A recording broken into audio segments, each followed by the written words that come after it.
BJP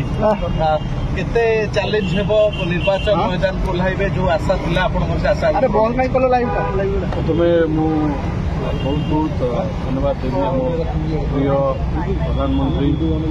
Shri Narendra Modi ji आम राज्य सभापति श्री मनमोहन सामल भाई एवं केन्द्रापड़ार आम सांसद प्रार्थी श्री बैजयंत पंडा को जे सी मत गोटे सुजोग देइछन्ती एवं मो पर से आस्था रखिछन्ती एवं सालेपुरवासी काम करिया गोटे सुजोग देइछन्ती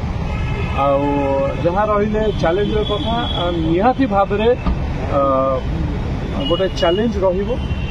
समस्त पाखक पहुंचवा समस्त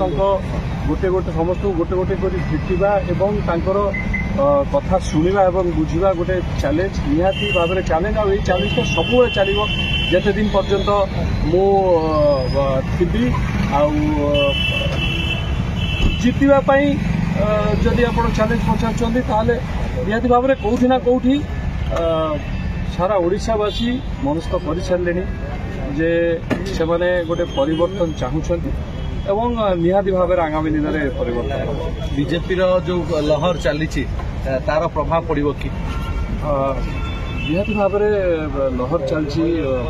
आम यशस्वी प्रधानमंत्री लहर चलती बीजेपी लहर चलती सारा ओडिशा रे चलती एवं तार प्रभाव तो निहाती भाव में अच्छी एवं एथरक मु कहवा चाहिए जे यही इलेक्शनटा एटा ओडिशावासी इलेक्शन तांको इलेक्शन तांको हाथ में कथा से भविष्य चिंता करेंगे एवं से भविष्य उचित निष्पत्ति नहीं कि नुआ सरकार गठन करेंगे विधायक से अच्छा तेणु से विधायक सामने स्टार कार्ड खेलिए कि देखो आगामी विगत दिन में से जड़े विधायक थे एथर भी से विजु जनता दलर प्रार्थी होती निश्चित भाव जदि जड़े इलेक्शन लड़ इलेक्शन फेस कर सामने जी था सागर लड़िया पड़ो एवं से प्रस्तुत बीजेपी